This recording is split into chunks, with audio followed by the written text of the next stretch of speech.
And now, from beyond our dimension, this is the JeffMara podcast. Here's Jeff. My guest is John Russell, UFO experiencer and internationally known psychic medium and paranormal investigator with over 50 years of experience.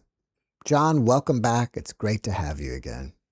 Jeff, it's so great to be back. I appreciate you. It's always a good interview. We had such a great time our first time together, and your listeners were so kind and so sweet and so wonderful in the comments, and I appreciate that so much, and I hope they enjoy our interview this time just as much or more. We're going to have a good one. We are, and I'm very lucky to have an amazing audience.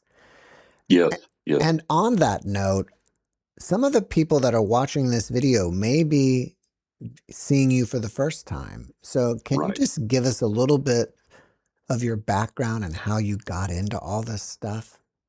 Absolutely. And for those that want more in depth, you can go watch our first interview together where I go in depth about how all this came about.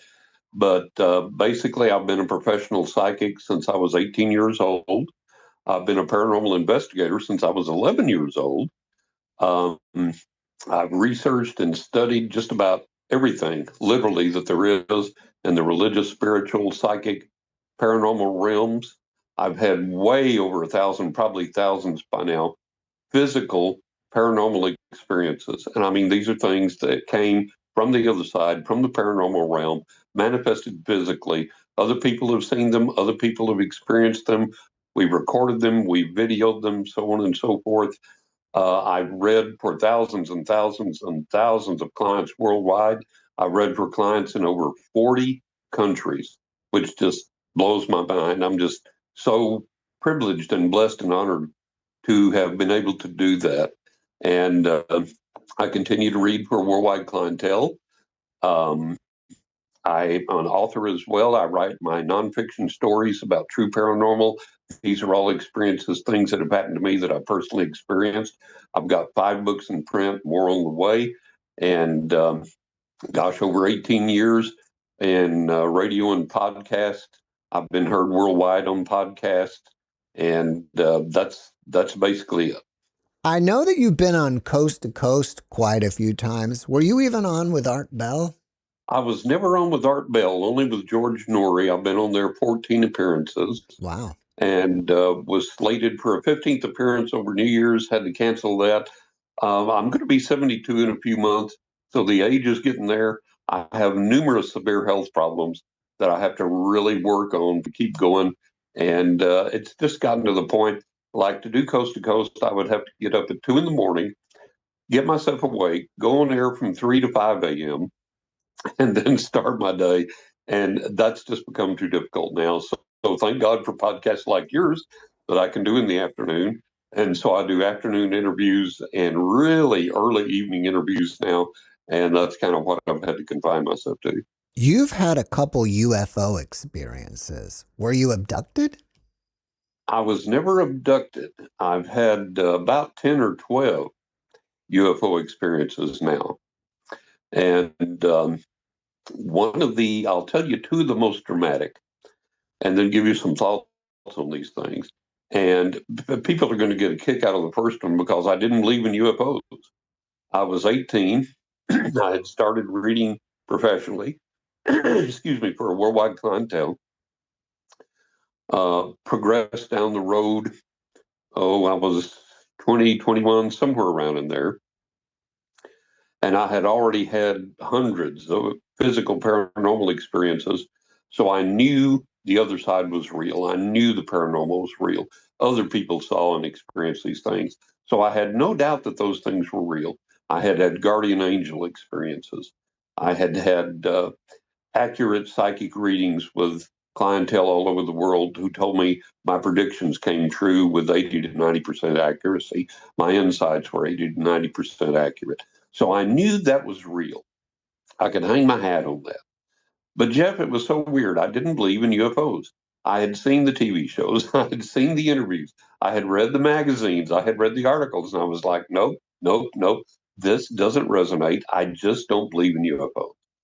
So one afternoon, about 4 in the afternoon, I had come out of this building where I knew people, and my car was parked in a parking lot across the street, and it was a narrow 2-lane road that separated the building from the parking lot. And when I stepped out the back door of this building, I could see my car in the parking lot, and it wasn't that far away. So it was, like I say, about 4 in the afternoon, and we had a typical thunderstorm warning come in for West Texas, which you're familiar with. And as you know, and I'll tell people that don't know, this is not everything's bigger in Texas. It's not that kind of boast or brag or anything like that. The weather in Texas can become hostile in a moment, and the rain can come down so quickly that in 15 minutes to half an hour, your yard is flooded, the streets are flooded, all this type of thing. So we get this severe thunderstorm warning. I get out, the clouds are low and dark, and I think, oh boy, maybe I can get home before this hits. So I better run for my car. Well, I look across the street into the parking lot, and there is this uh, column of a cloud coming down from the clouds above, which are very low, and resting in the parking lot. And it's about, I guess, 3, 4, 5 feet wide, something like that. And it's rotating. Now, I've seen dust devils, I've seen tornadoes, I've survived tornadoes, all this. So, but I look at this thing and say, okay, it's not a dust devil and it's not a tornado. It's just this solid column cloud shape, and it's rotating and it's almost black. And as I watch this thing, from the top of it to the bottom of it, come these circular orbs of glowing light that come, they extrude out from within the cloud, and then they go back in and vanish. And it does this all the way up and down. And the orbs are red and orange and green and yellow and purple and blue, all the colors of the rainbow. And they're coming in and out of this cloud, like coming out of the surface to the point that they're bulging out of the surface and then receding back in. And they do this all the way up and down, all the while this cloud is rotating. So I'm looking at this thing, and honest to God, Jeff, the first thing that comes to my mind, I'm like 20, 21, 22, whatever. I'm young, I'm relatively sane of mind, but the first thing that comes to my mind is, okay, I've lost it. I've gone nuts. I've gone insane. This can't be happening. When I get over this hallucination, I'm going to go to the hospital. I'm going to ask to be checked and examined. This just isn't real. This can't be happening. So I'm watching this thing doing this weird manifestation, and as the cloud is rotating, there's paper debris and leaf debris and things at the base of the cloud in the parking lot, which this thing is rotating. They should be rotating or being blown about, and they're perfectly still. They're not moving at all. So this is another thing that's convinced me that I've had a stroke, I'm hallucinating, I've gone nuts. So about this time, a buddy of mine comes out of the building. I'm standing up by the door at this point. He whacks me in the back with the door. So as he comes out, he goes, "Oh man, I'm sorry." He goes, "What are you doing standing so close to the door anyways?" And then he looks up to the sky and he says, "Oh boy, looks like we're in for it." And then he looks across the street, the parking lot, and goes, "Oh my God, what in the hell is that?" And I'm like, thank God, I'm not nuts. I'm not insane. He sees it too. I'm not hallucinating. It's real. And I have this weird urge. And it's like walk toward the cloud. And as I take steps forward toward the parking lot, the cloud advances toward me. I stop and it stops. I back up and it backs up. Still on the ground, still connected to the clouds up above, still exuding these orbs of light. And I look at my buddy and I say, "Isn't that the weirdest thing you've ever seen?" He looks at me like I'm the weirdest thing he's ever seen. And he's like, "Bye." His car's parked the other way, and he's out of there. He's scared to death. He's gone. So I advance toward this cloud. It advances toward me. I back up. It backs up. I'm like, okay, it's real. I've never seen anything like this. It's obviously supernatural. Something weird's going on. What do I do now? How do I get to my car? Do I just go back in the building? Do I just ignore this? Do I just forget this? What do I do? And about this time, the cloud lifts up, reconnects with the clouds up above, and everything, all the clouds start to blow over. So I'm like, oh, okay. So I run across the street to the parking lot. I get in my car, And I'm like, what in God's name was that? And what was it all about? And what does it mean? So I start my car, start to drive. Now, this town I grew up in, I know like the back of my hand. You could not take me to any part of this town and get me lost. I'm familiar with the entire town, and so I know where everything's at. So as I get out and I begin to drive, I know the street I'm on, I know all the cross streets, I know exactly where I'm at, I know where everything is. And that's germane to the story because it begins to rain. And it's not a typical West Texas rain. It comes down so hard, Jeff, that I've got the wipers on high, I've got my headlights on, and I've got about a foot of visibility beyond the hood of my car. That's how hard it's raining. Now, imagine that. Imagine you look out the side window of your car and there are cars angle parked in the street and you're a few feet away from them and you can't see them. You've got about a foot of visibility beyond the hood of the car, which means you can't see the car in front of you. The car behind you isn't going to be able to see you. So I'm like, my God, what is this? I've never seen rain like this. I've never experienced rain like that. I grew up in West Texas, lived there most of my adult life. I've never seen this. So I'm panicking because I'm like, what am I going to do? I'm going to hit somebody. Somebody's going to hit me. I'm going to scrape one of these cars that are angle parked over here in the parking spaces. So I'm creeping along and I know the streets. I know where I'm at. I know where the intersections are.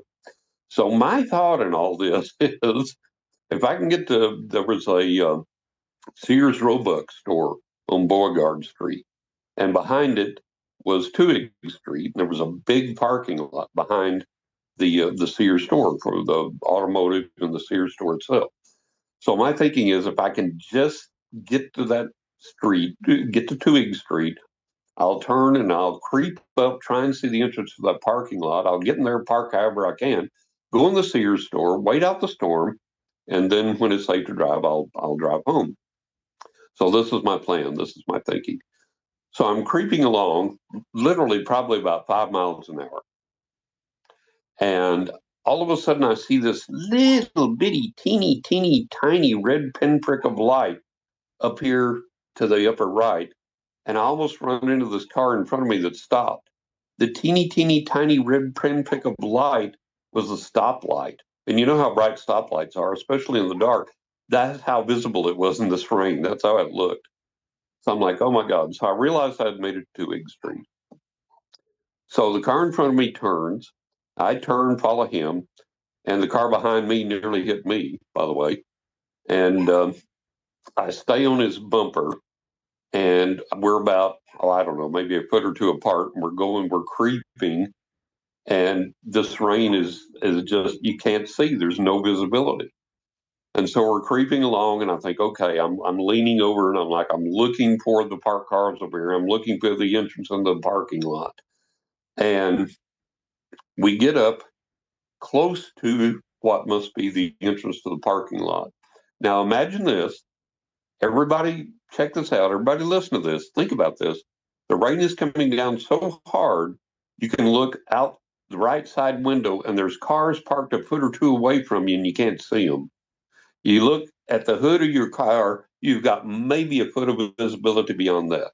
Now comprehend that. And now, snap my fingers, it's gone. It's stopped. It's vanished. It doesn't let off. It doesn't turn into a drizzle. The rain has just instantly, that quick, vanished, totally gone, totally, completely gone. So there's total visibility in front. I can look in my rearview mirror, see all the way down the road. I can see the cars. I can see the buildings. I can see the businesses. I can see the entrance of the parking lot. It's totally, completely clear. Totally, completely clear in 1 second's time. And I'm like, what is this? This does not happen. You don't go from a rain like that to instant clear with no mist. No, there's no droplets on the window. There's no mist. There's nothing. I had to turn the windshield wipers off. The windshield's totally clean.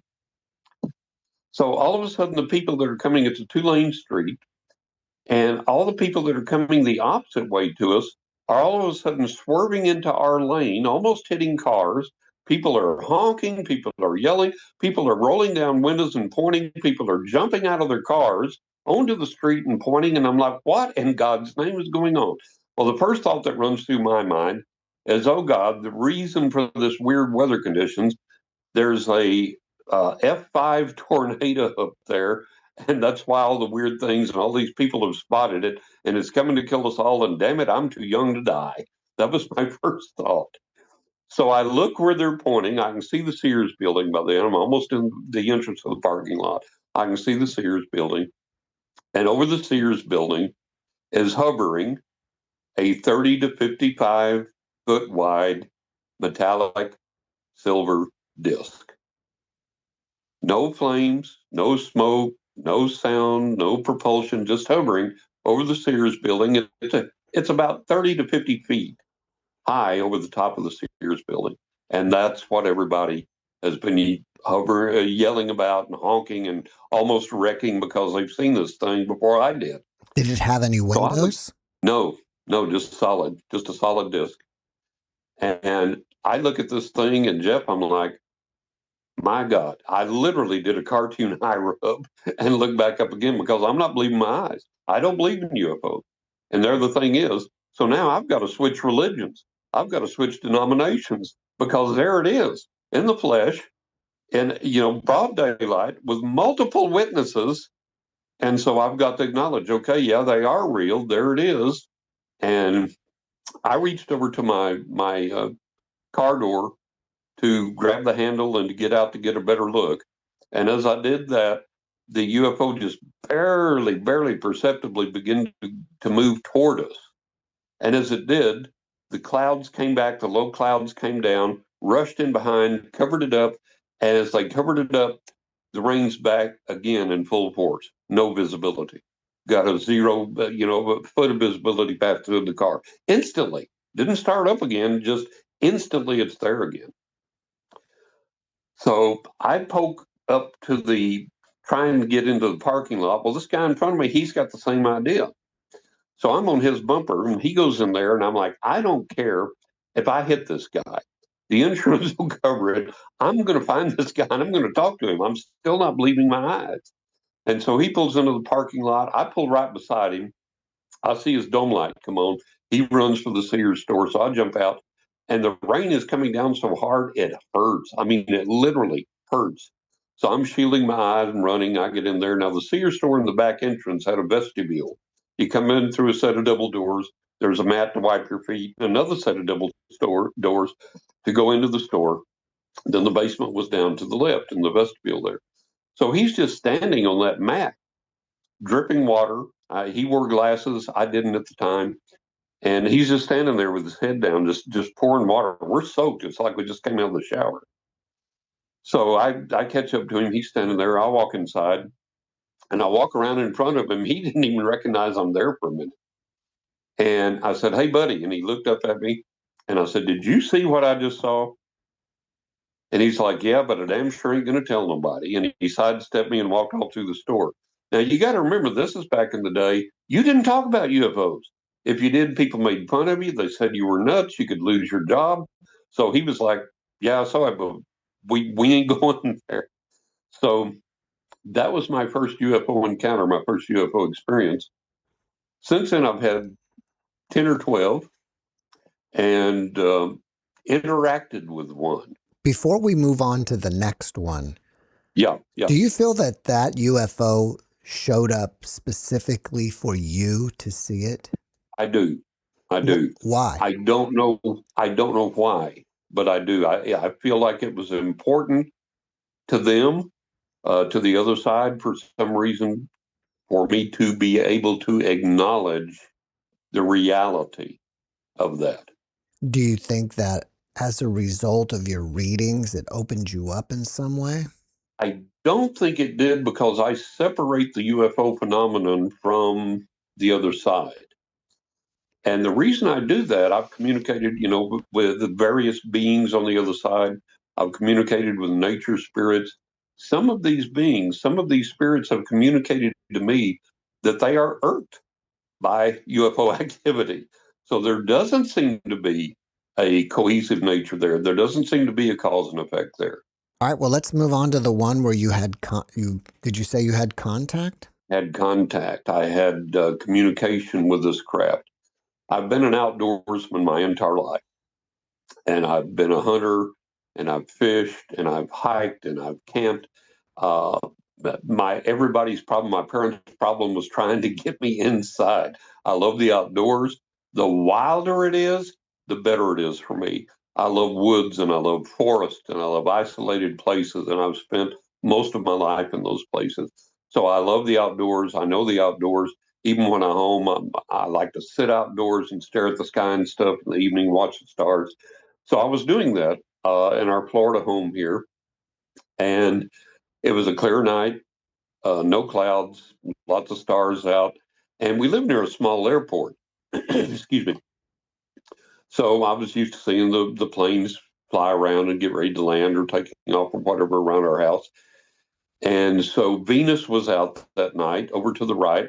And I should mention I'm sitting outside in our courtyard, which had a bird cage over it, which is a big net screen. Um, and that's to keep the mosquitoes and the bugs and the things out and so on and so forth, but you still see out through it very clearly. And so I'm out there watching the stars, and Venus is out over here. And from over to my right, this large, glowing, orange, translucent orb comes floating slowly through the sky. And I look over there and I'm like, okay, there's no landing lights. There's no marker lights that are blinking. There's no engine noise. And this thing slowly gets around in front of me, and it's down low. It's really close. It's down low. And it gets in front of me, and I'm like, holy cow, that's a UFO. So I stood up, and psychically and physically, I said aloud, I said, if you can hear me, stop and reverse course slightly. And Jeff, this thing stops dead still and backs up slightly. How big was it? Oh, let's say the size of a Cessna. Oh, wow. Okay. Yeah. And orange, glowing, and translucent. So when I said that, and it did that from the height that was, which was really down low, it was barely above the treetops. Now, from that height, imagine like where 737s and things are flying that height up there.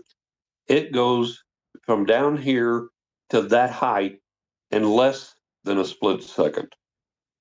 No noise, no smoke, no flames, no sonic boom, nothing, just boom, there it is up where the 737s fly.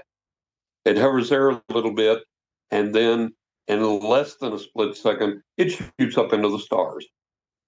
Hovers around there a little bit, and then shoots off into the universe. And I was gobsmacked. I couldn't see straight. I was like, okay, what's the purpose of this demonstration? One podcast host I told this story to said it was like they were trying to show you, hey, look what we can do. Nah, nah, nah, nah, nah. You know, that seemed to be the whole purpose of it. The demonstration was so incredible, so magnificent, so mind blowing. And I get chills right now thinking about it, just the effect it had on me, to realize that there are these beings out there that are running around capable of doing these things. And I begin to try and communicate with these intelligences to no avail. Now, I'll tell you an experience I did have, though, that I haven't talked about much. Yours will be one of the first podcasts that I've talked about this on. I have the other side gives me things as a psychic to give to my clients that are take it to the bank moments. So if I'm reading for a client, and my clients have told me over the years that I'm 80 to 90% accurate, let's take the high number, 90%. If I'm 90% accurate in a reading, I can still be wrong about one thing, and that can be a big thing, and that can fall through the cracks, okay? No psychic's 100% accurate. I wish I was, but nobody is. So there are moments, though, in readings that there's absolutely no doubt about the accuracy or the veracity of what I'm getting. I call those take it to the bank moments.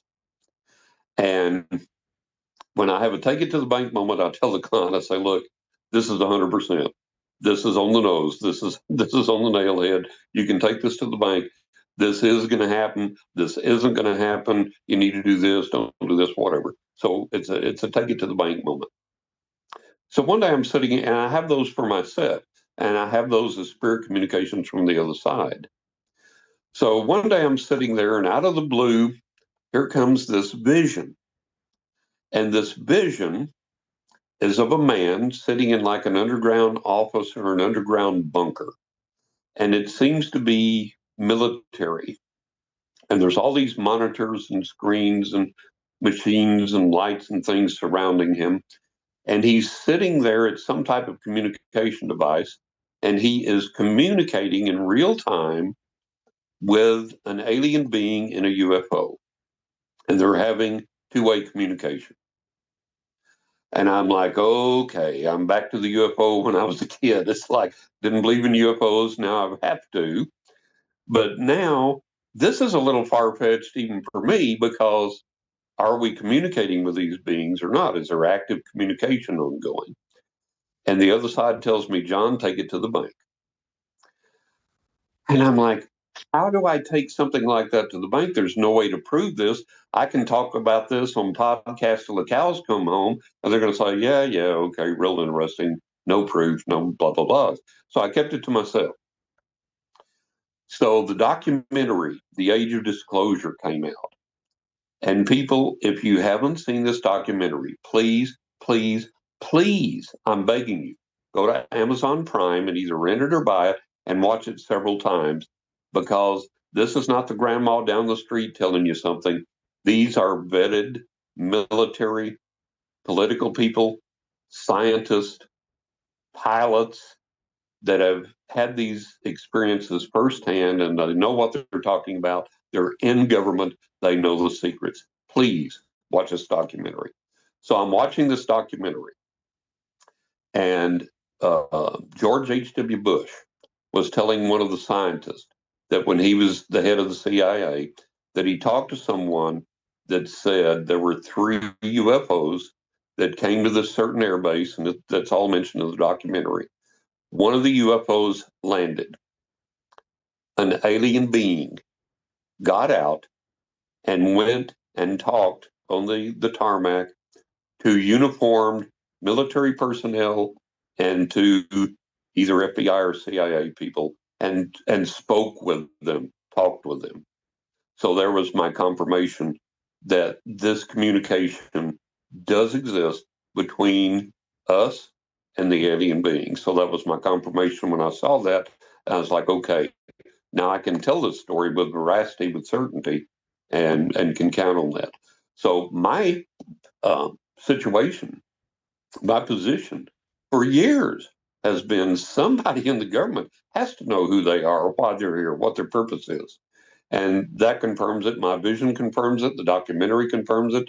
And now we're just waiting for our government to come clean and to finally give us that disclosure. Do you think that movie has helped? I think it's helped immensely. Excuse me. I think that the more people can understand that people in the know, credible people in the know, in our government, in our military, in science, so on and so forth, that if they can come and say, yes, this is real, we're not alone in the universe, the craft are real, the alien beings are real, the communication is real. I think it's beneficial to those that have been on the fence, wondering about the reality of it or not. I think it's beneficial for the disclosure movement. Excuse me. And I think it just basically reinforces what most of us already believe and know. I mean, if you talk to most people, the argument for not getting the truth out, for not disclosing, has been that, oh, it would create mass fear and mass blah, blah, blah, blah, blah. I don't think so, because most of us already believe. Most of us already know. Most of us have already had experiences with alien beings, with abductions, with alien spacecraft, with UFOs. Most of us are sitting there going, when are you going to finally come clean? We're waiting on that. I don't think it's going to cause any mass confusion or mass hysteria. Most of us are already there. But I think this reinforces it in a very healthy way. I think it puts pressure on Congress to finally pressure the political machine, the military machine, to come clean and to tell people what we need to know. Why are these craft here? We know they're here. Why are they here? What are these two-way conversations you're having? What are the communications between you and alien intelligent beings? What agreements are being reached? What disagreements are being reached? What are we agreeing on? What are we agreeing to? What are you discussing? What's happening? We have a right to know that because it directly affects us. Do you think Trump's going to be the disclosure president? I am hoping so. Uri Geller has predicted that Trump will be the disclosure president. Other people in government have predicted that Trump will be the disclosure president. I am hoping and praying that that's true, and I'm hoping and praying that we get that disclosure this year. I mean, it's way past time for it. The government is hiding the truth about something that people know is real, that people have a right to know what is going on and why. And it's way past time. It's way past time. And we as American people, and indeed the world, we have to keep pressure on our governments to disclose this and to be fully honest. And I've said a jillion times, people say, well, it would destroy religion. No, it won't. If you're religious now, you're going to be religious then. If a craft lands, you're going to get your church, you're going to go circle around it and hold hands, pray for Jesus, save the aliens. Okay? That's not going to change. If you weren't religious, it may scare you into being religious. You'll go to church.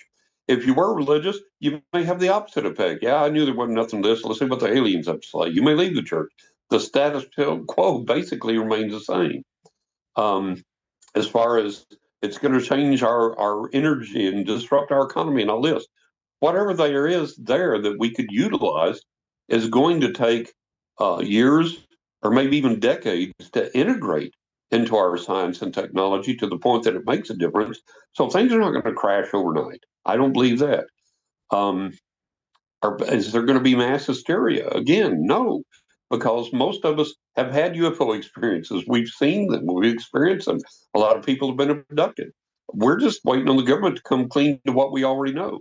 So I don't think there's going to be any of these drastic changes that are.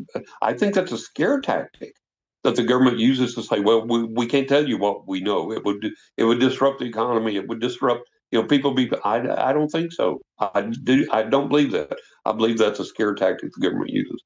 Well, as a psychic, do you have any predictions involving UFOs for 2026? I think we're going to see a lot more of them. There's going to be a lot more interaction. I feel like we may be very close to finally achieving disclosure. It's come out that there's about 5 people in Congress that that are somehow managing to impede this and to block it every time. And I think if we can keep enough pressure on, and I think if the people that have already been disclosing this come forward and continue to keep the pressure on, we can have some good results this year. One of the things that a lot of the people that have been doing the testimonies have said is that they have been getting threats and that they have been getting death threats. And Lou Elizondo says in the Age of Disclosure documentary, he states that there is a committee of people in the government and the military that come together and meet. And he said, there are rare occasions, but we have done it. We have killed American citizens when we believed it was in the interest of national security. And he said, I received a call from someone, and they said, Lou, this committee has met, and they have discussed ways to get rid of you and this one other person. And Lou said, no, man, come on, that's got to be conspiracy theory. And the guy said, no, it's absolute truth. The committee has met. Your name, this other guy's name was in there. They've named ways to do this, and they have considered taking you out. They have considered killing you. So Lou Elizondo says in the documentary, if I wind up floating in the river here down the road, you'll know exactly what's happened. And so, and the Tennessee governor, I can't think of his name off the top of my head, it'll come to me here in a minute. The Tennessee governor who's testifying in all these UFO things and pushing for UFO disclosure has stated multiple times that anybody that comes forward and tells exactly what they know, including the top secret stuff, will be committing suicide by 4 bullets to the back of the head. So there's a lot at stake here, but if these people are courageous enough and brave enough to keep pushing, and if the American people keep pushing, It's got to come out. It's got to happen. And the great thing about this now, like I've said, the great thing is that we have credible, vetted people in the know, in government, in military, in science, so on and so forth, coming forward and stating this. There are still top secret things that they can't disclose to their security agreements and their NDAs, but they've told us everything they have. And in this documentary, they've told us more than enough. They've said, I have seen alien biologics. I have seen recovered craft. There's interaction between us and the aliens, so on and so forth. So there's enough in this documentary that it blows the lid off of everything. It opens it wide up. I'm going to switch gears with you here. Have you ever Sure. communicated with pets in the afterlife? Oh, yes, I have. And I have some beautiful stories to tell you in regard to that animal lovers are going to love. You know, we all wonder, okay, we believe our souls survive death and go into the afterlife. What about our pets? Do their souls survive? So here's a couple of beautiful, beautiful stories that pet lovers everywhere will love. They're absolutely true. They both happened to me. I had when I was living with my first wife, had a big red Doberman named Elsa, and had this little uh, gray tabby cat, little male named Gizmo, little small kitten at the time. And I fell in love with Gizmo. Elsa was fascinated with him. I love this little cat so much. I would grab him, hold his little paw, sing to him, and we would dance. Okay, pet lovers get it. So, and this little cat would eat anything. He would eat Dorito chips and lettuce and all this. It was ridiculous. He was like a real life Garfield. And his little belly got so fat that when he sat down, his little belly would hit the floor just like Garfield. It was just unreal. And God, I love this little cat. I just love this cat so much. And he was so loving, so sweet, so smart, so good. And so this one, I was living in West Texas, back in my hometown of San Angelo. And one night, it was Thanksgiving Eve night. And it was warm. And we had one of those storm doors where you could raise the glass up in the storm door, and there was a screen there. So we had that raised up so we could get some air in. Wasn't too hot. Wasn't hot enough to turn on the air conditioner, but it was nice to have the breeze in. And it was dark outside. So I'm sitting there watching TV, and Gizmo was the little cat's name. We named him Gizmo, and yes, after the movie character Gizmo. Um, he went over to the door, and he had never, ever acted like this in his life. He started frantically clawing at the door to get out. And I'm like, yeah, just a minute. I'll let you out in a minute. I don't think we had a litter box. I think we let him out all the time.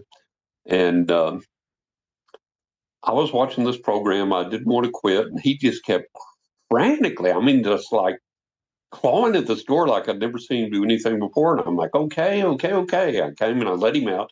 He ran outside, and I went back, closed the door, and went back to my TV show.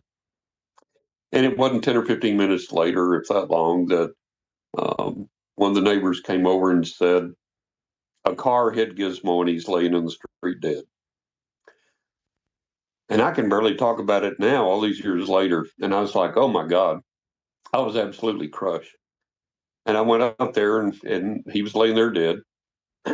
And we brought him in. And next day we dug a little grave for him, buried him. And I was so hurt and I was so crushed over the loss of that cat. I could barely function for a while. And so my wife and I divorced, and I moved back into my childhood home. My mother was ill. My sister and I had moved back in to help take care of her. Took Elsa with me. And then my mom died. My sister moved out, and I was there alone in the old childhood home. So I was out on the with Elsa outside in her pen. And I was out on the front porch one day, beautiful sunny day. And it was on the weekend. I was out on the front porch up on the step ladder changing a light bulb and the porch light that had gone out. And while I was standing up on the step ladder, this gray tabby, we didn't have stray cats in the neighborhood at the time. This gray tabby came running around the corner of the house, up onto the porch, and came running to me, just meowing and carrying on, and went through the door, clawing at it to get inside. And it was the spitting image of Gizmo if he had survived and grown to be an adult cat. I mean, the spitting image of Gizmo. And I even said, Gizmo? And I got down, and this cat was just living all over me, and he was clawing at the screen to get in. I had a load of clothes going in the washing machine. Didn't have a dryer, had a clothesline outside. So I opened up the door. He ran into the house. About that time, the washing machine stopped. I said, well, I've got to hang my clothes out.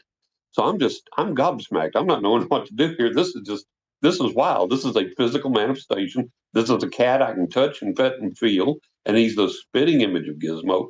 And he's just going crazy, just loving on me, just carrying on. So I'm like, okay. So I'm loading up the clothes into the clothes basket, take them outside and hang them on the line. So I walk out the back door with the clothes basket, and he's jumping up in the air, rubbing on the clothes basket, rubbing on me. And we get far enough out in the yard that Elsa sees him, and she lets out this scream. It's almost like this yelp of recognition.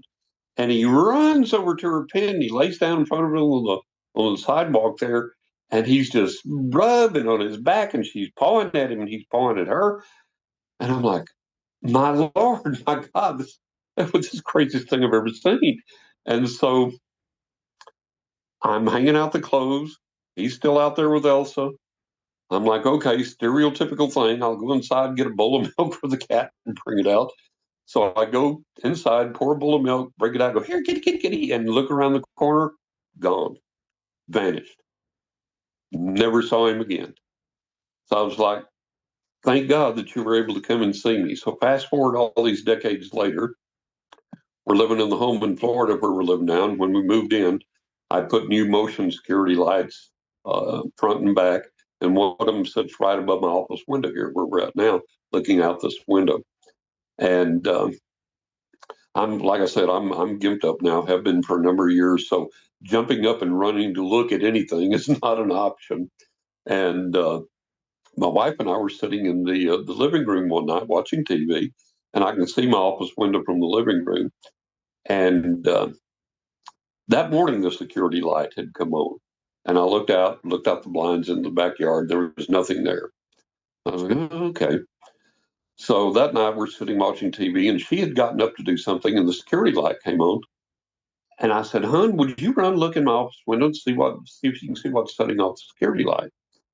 So she came in, looked out the window, and she went, "My Lord," or something like that. And I was like, "What?" And she said, "There's a cat out there." And I said, "A cat?" She said, "Yeah." I said, "What kind of cat? We don't have stray cats here either. There's no cats in this neighborhood." And I said, "What kind of cat?" And she said, "A gray tabby." I said, "What's it doing?" She said, "It's just sitting there staring at your office window." I was like, "Oh my God." And she said, "Now it walked over toward our patio and vanished, just disappeared." And so Gizmo came to visit me again. So I know that Gizmo's alive and well on the other side. He's kept track of me. He's come to visit physically twice. And so I know that our animal souls, our animal pets live on. Have you done a lot of readings for people with their pets? Yeah, yeah. People do ask about their pets, and their pets come to me. And Their pets come to me and communicate you big can. things for them in the reading. Yeah. Wow. Another really beautiful story.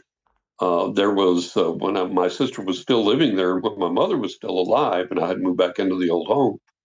My sister had two little dogs, and one of them was constantly ill, constantly sick, had every kind of health problem on the planet. And my sister would go to work. She'd come in, put the little dogs in bed with my mother. My mother was basically bedfast.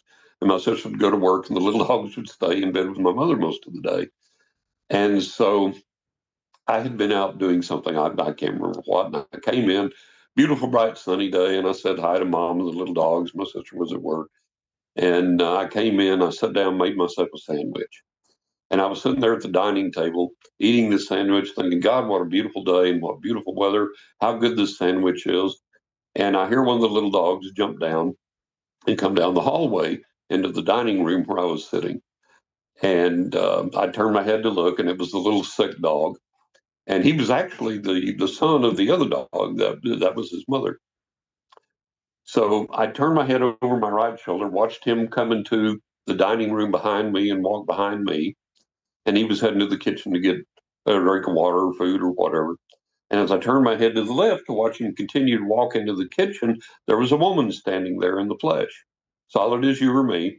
She was bent over about 2 feet from my face and smiling at me. I can tell you her haircut, her hair color, what she had on, how she was dressed, everything. And it didn't scare me, but it startled me. And I threw my sandwich, jumped up, my chair went over backwards with a clatter. The little dog scared her into the kitchen, scared him to death, and she vanished. And in that split second, she told me why she came. And my mother said, what happened? What went wrong? I said, oh, just saw a ghost that startled me. And my mother said, was there any message? And I had a message, but I couldn't give it. I said, no, no message.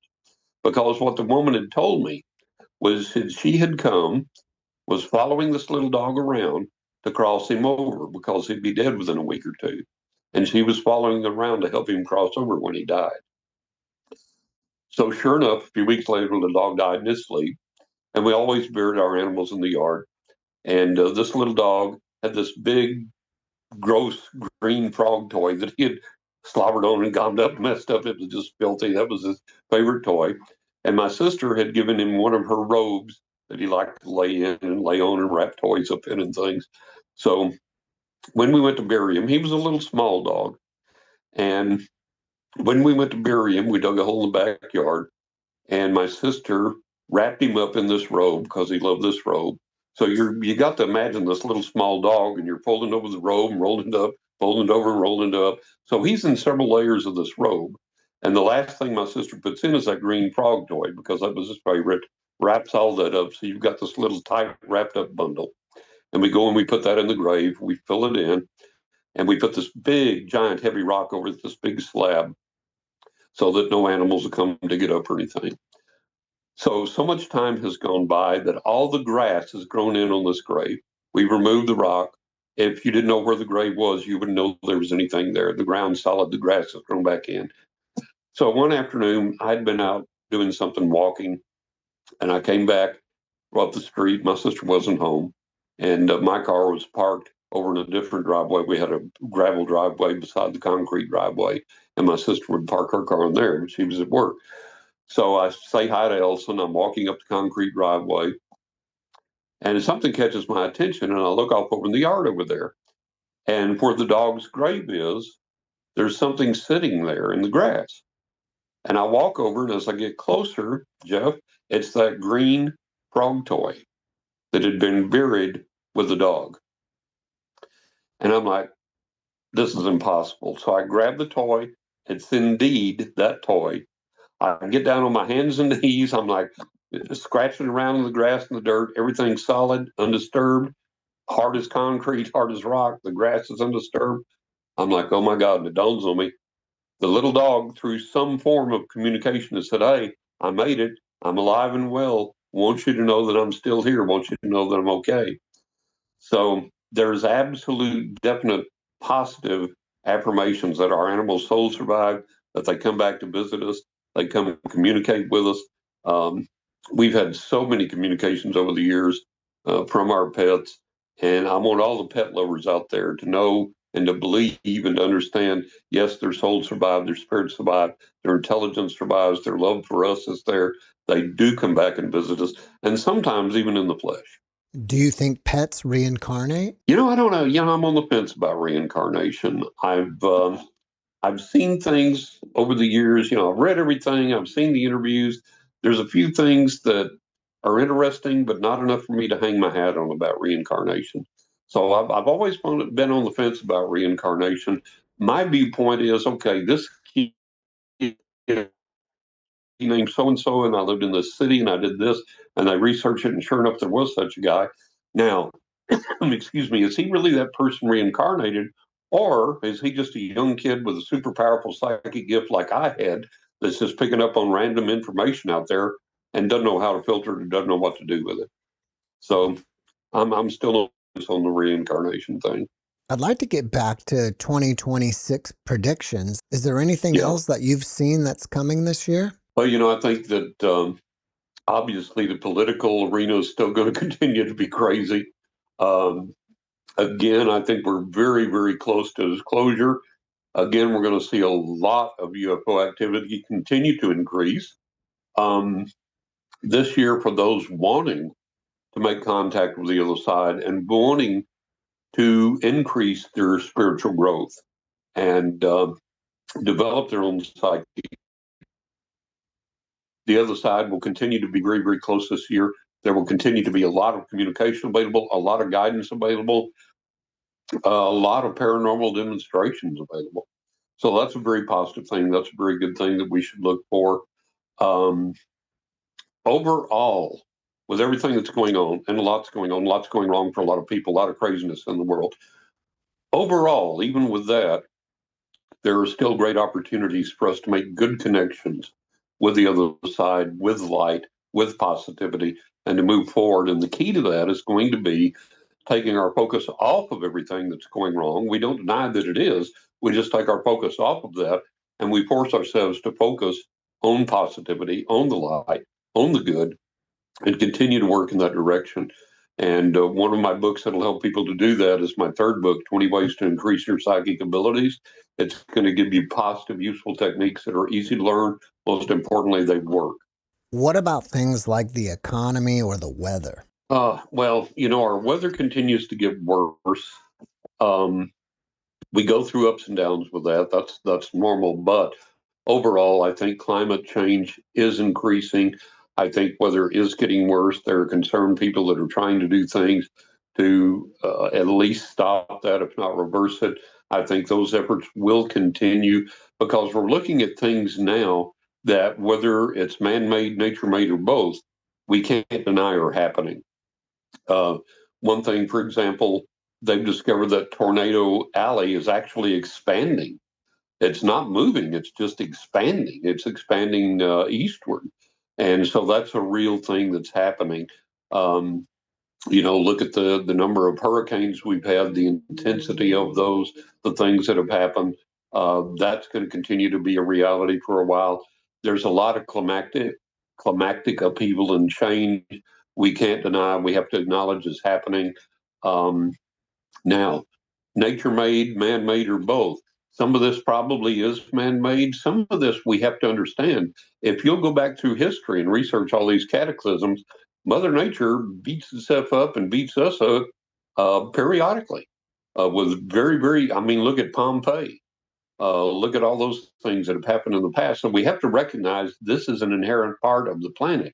Now, one of the things that we can do to help this, and I really try and get people to take this seriously, is give offerings to spirits.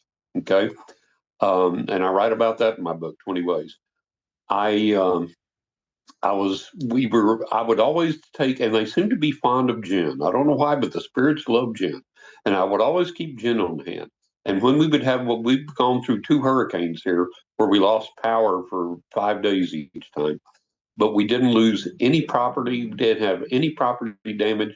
And we attributed that to my making offerings of gin to the spirits before these storms came in. And I remember there was one time I went out in the backyard, the winds were like really starting to rage.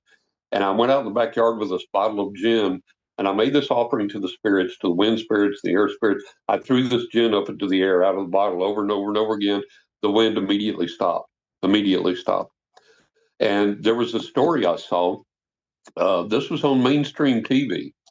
And the scientists that witnessed this, that studied this, had absolutely no clue, had absolutely no answer. There was a volcano that had erupted, and the lava was flowing toward this village. And this man says, I'm going to go out and leave offerings for Pele, the volcano goddess. I'm going to go out and leave offerings at each corner of my property. I'm going to place a bottle of liquor and as an offering to the goddess, and she will spare my home. And so they made him evacuate. And so here comes the volcano toward his home. This big river of lava is flowing, lava flowing toward his home. And they had, I don't know if they left the camera there. I don't know how they did this, but they had video of this. And the lava came to his property where those liquor bottles were and split and went sideways and went down the sides of his property and rejoined at the rear of his property. And they said, we have absolutely no explanation for that whatsoever. This impossible to happen. shouldn't happen, shouldn't have happened. And then eventually it did overrun his property. And the guy said, if you had let me stay, I would have made additional offerings and the goddess would have honored those and my property would have been spared. But that literally happened. And everybody that looked at that said, we have no clue. We have no explanation. This is impossible. This can't happen. Because the lava field came down, split at his property where the liquor bottles were, went on the side of his property, rejoined in the back, and didn't touch his property, didn't harm it for a long period of time. So spirits on the other side do receive and accept offerings and act on them. So take that to heart. What are your thoughts on teleportation?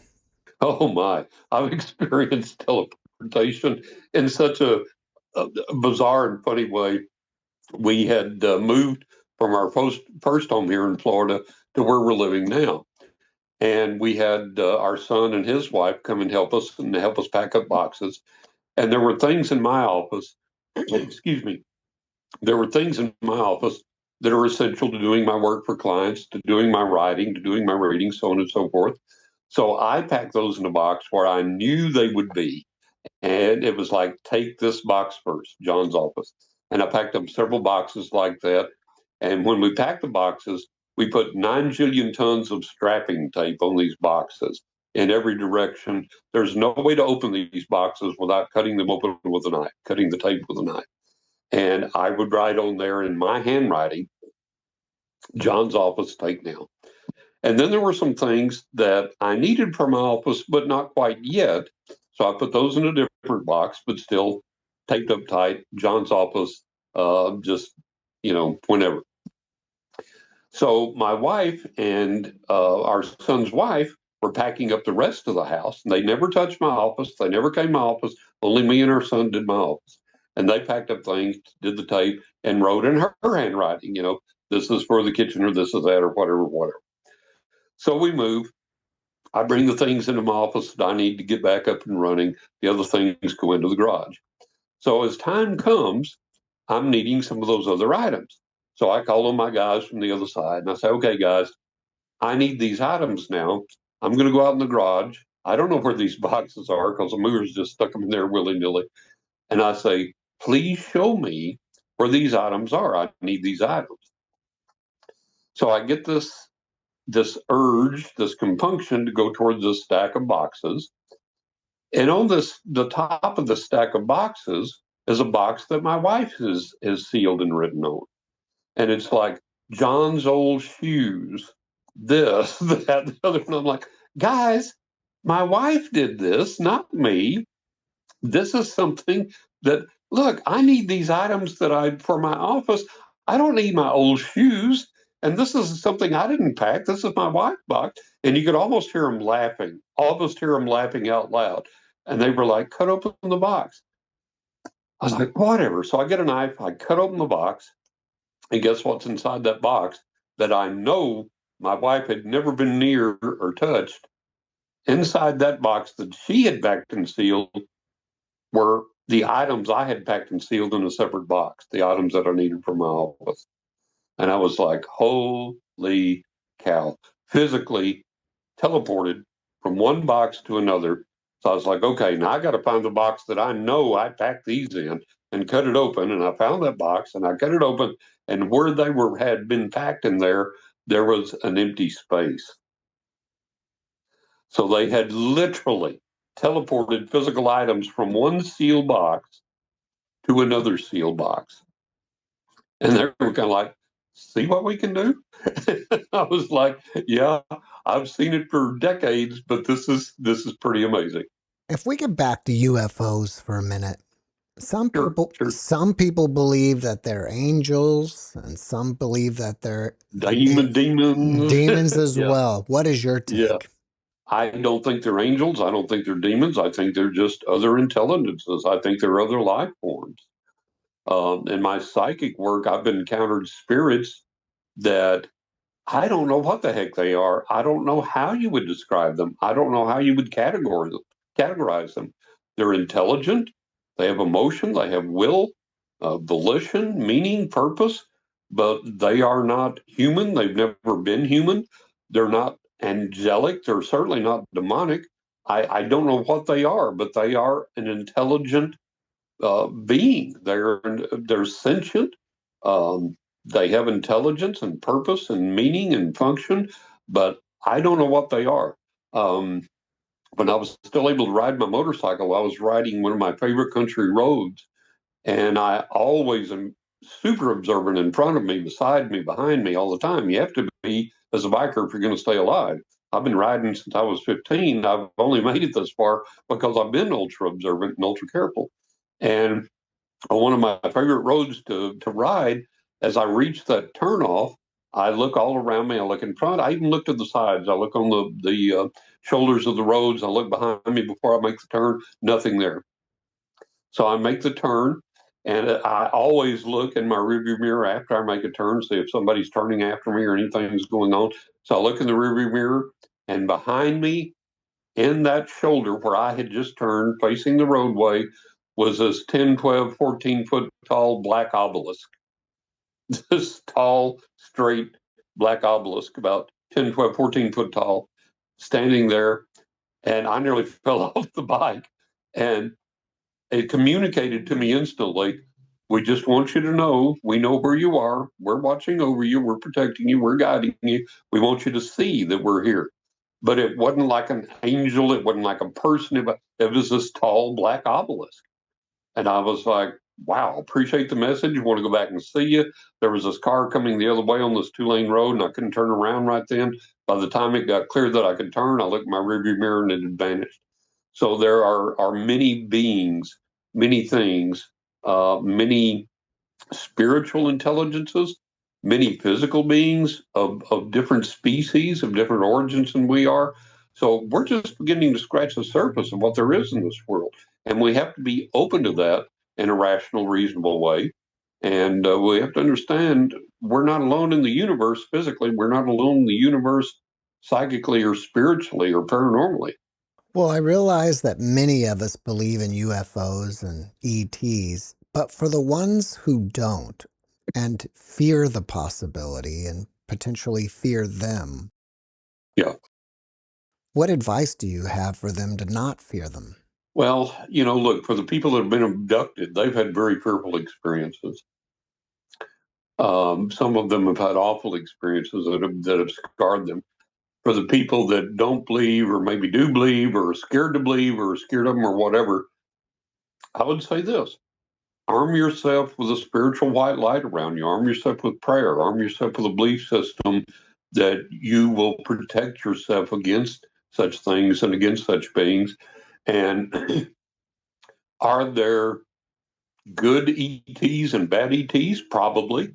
There are probably ETs that are indifferent to us, probably ETs that may be hostile to us, some that may be beneficial to us or have our well-being at heart, which seems to be indicated in the whole process of testimonies that people have given over the years about these beings.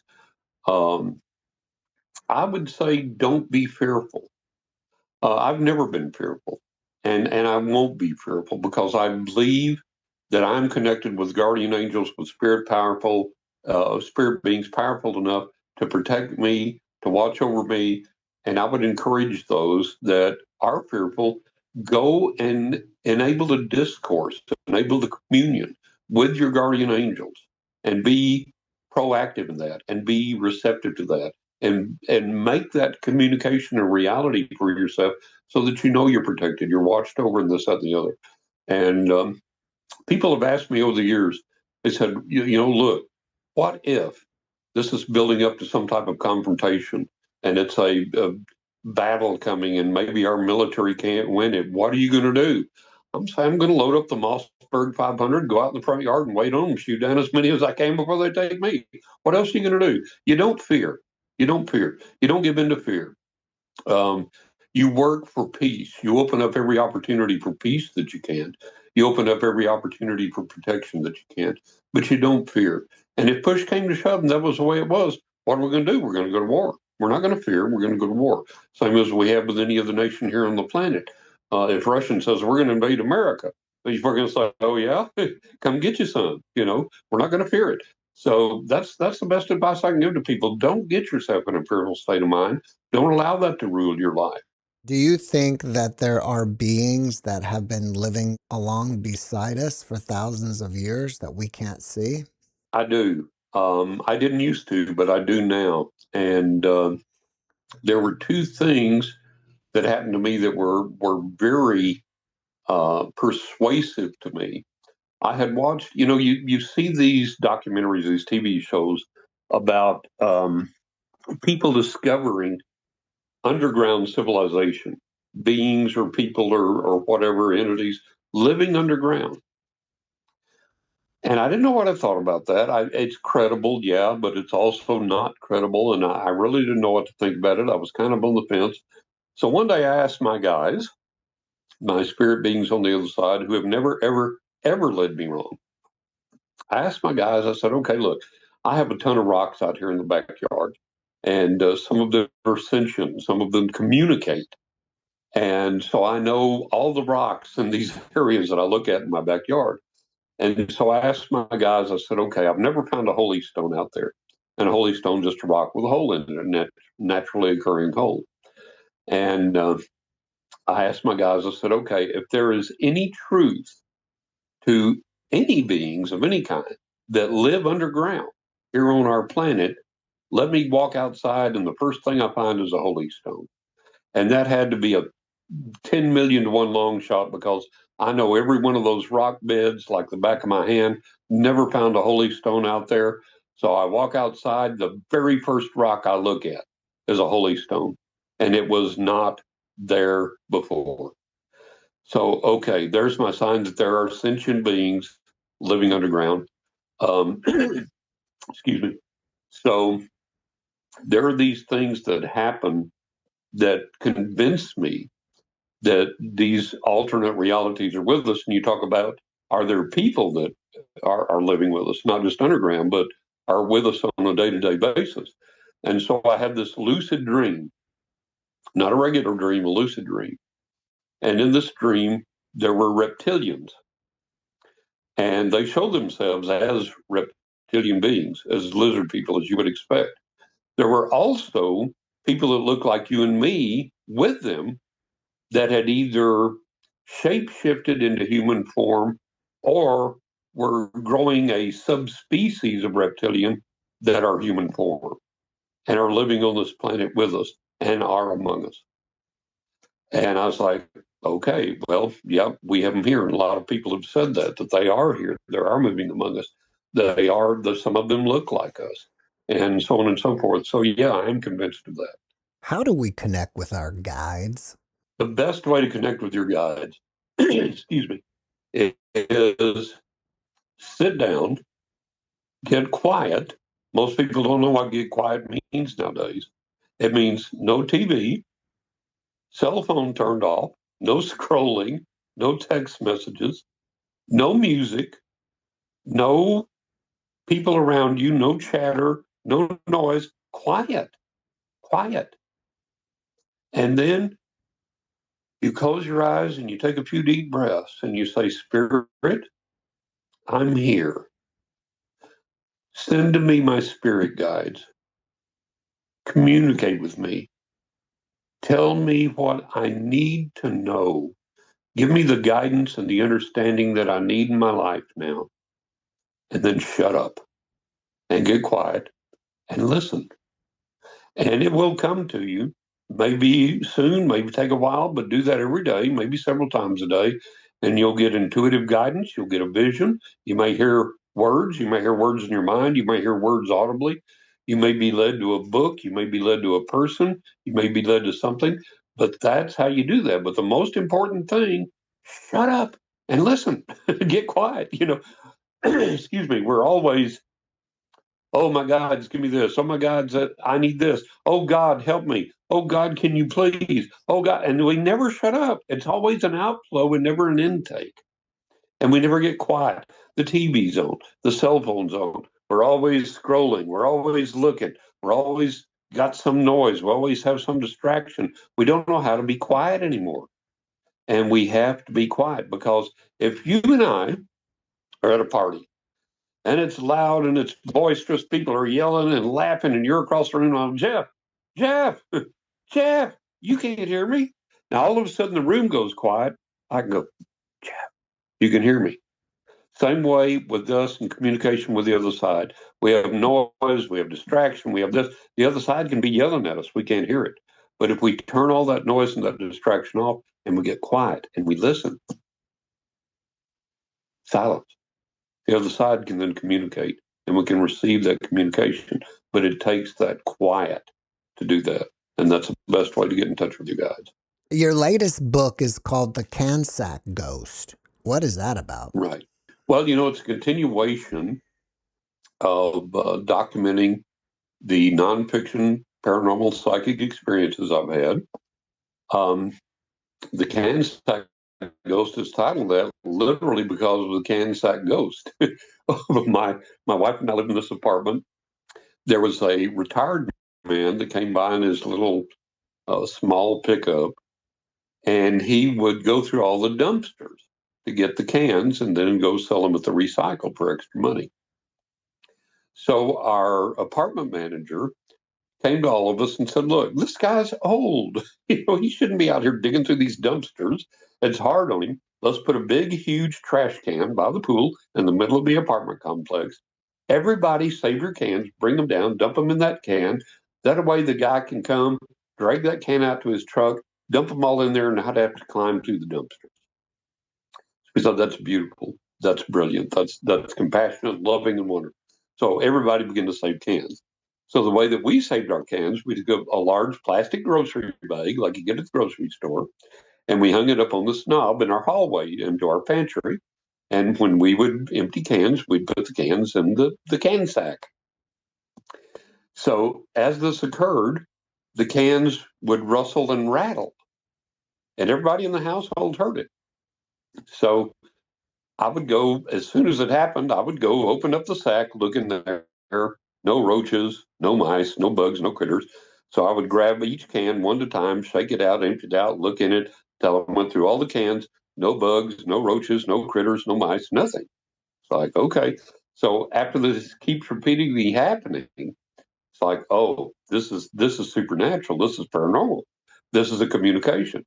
And it got to the point, literally, that the can sack ghost would hit the bottom of the sack of cans so hard that you would visibly see it fly up into the air and the cans fly up into the air and then come back down. So that's the can sack ghost. That's one of the stories in that book. And like I said, it's a continuation of the thousands of paranormal experiences I've had, what I've learned from those, and what I want the readers to learn. And it's really entertaining. It's really good. What's your website so people can find out what you're working on next? All right.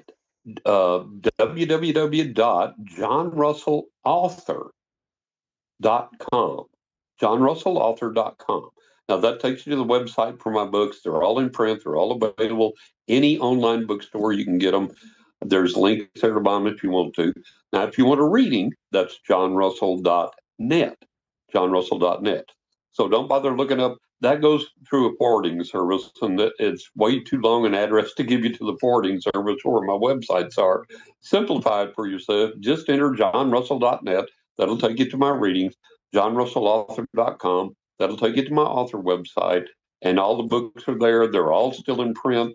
They've won over 30 awards, for which I'm immensely humbled and grateful, and just awesome. They've got tons of not only reader testimonials, endorsements, and comments, but my books have received endorsements from Uri Geller, from George Norrie, from Phyllis Galdi, publisher of Fate magazine, Mike Ricksecker, many other people. It's just been an awesome ride. Look, the books are good. You're going to enjoy them because they're full of factual, entertaining stories that are true. You're going to be entertained. You're going to learn something. You're going to have fun reading these. And the neat thing about these books, Jeff, what blows my mind is the paranormal manifestations that have happened to some readers from these books. I had one lady that wrote me and she said, John, she said, my mother bought me Writing with Ghost Angels and the Spirits of the Dead, which is my very first book. She said, my mother bought me a copy of that 5 years ago. And she said, I was not in that headspace, didn't believe in psychics, didn't believe in the paranormal, but I didn't throw it away. I kept it, but I packed it away. She said, now, 5 years later, I'm more receptive, I'm more open, I'm more understanding of that. And so she said, I ran across your book while I was unpacking boxes. And she said, I put it up on my bookshelf and said, okay, I'm more receptive to this now. I've got to get into this. I've got to read. She said, John, every single day for days on end, I would open up my door, come out, and your book would be laying on the floor in front of my door. I would pick it up, put it back on the bookshelf. The next day I would come out, it would be laying on the floor in front of my door. I'm like, oh, wow. The other side wants me to read this book. She said, I did. And I began to experience some of the same positive spiritual manifestations that you did. I began to experience myself. And then I had a podcast host that I've been with a lot. And there's a chapter in one of my books called The Supernatural Gnat, where I talk about the supernatural gnat that's followed me around for years and years and years and years. And he said, John, I was reading that chapter and I finished it and I was like, I was going to make some notes. So I put the book down and I looked over and here sits this gnat. And he said, John, I don't have gnats here. So there's all these wonderful supernatural things that happen to people that read these books. And I encourage people to get them because you're going to be entertained. You're going to laugh. You're going to cry. You're going to learn something. It's going to be a marvelous experience. And you can get them anywhere, any online bookstore that you love. Amazon, Books A Million, Barnes & Noble, Apple Books, Powell Books, just on and on. Walmart, Target carry them. So, but get these books and enjoy them because you're going to love them. You're going to learn a lot. You're going to have fun with these books. John, before we finish up, can you leave us with a last positive message? Stop focusing on fear and stop focusing on partisan politics and stop focusing on negativity and stop focusing on people that tell you the paranormal, the psychic realm is filled with demons and danger and darkness and all this because it's not. And look, if you have something negative, if you have a fear that Russia is going to nuke us, and that's all you focus on, and that's all you research, and that's all you read, and that's all you think about, what do you think your life's going to be? Your life's going to be a miserable, fearful wreck over something that probably is never going to happen. Now, if you take your focus away from that and you say, you know, what good is there in the world? People are rescuing animals. People are rescuing people. There's guardian angels that can watch over me and protect me. There's a spiritual realm that I can connect with to my benefit. There are positive, happy things happening, regardless of whatever else is going on. Those things are there, and I can connect with those things, and they can make my life better on a day-to-day basis. And I can be happier. I can have more hope. I can move forward in a positive direction.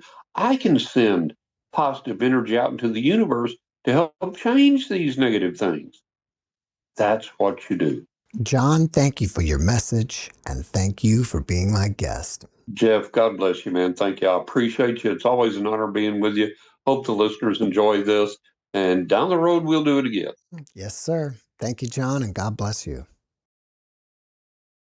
Thanks for watching the JeffMara podcast. I really appreciate you. Another way to show support is through YouTube memberships. And if you do, there are loyalty badges and other perks depending on your level of membership. All you need to do is click the join button underneath the video to find out more. Thank you for your support.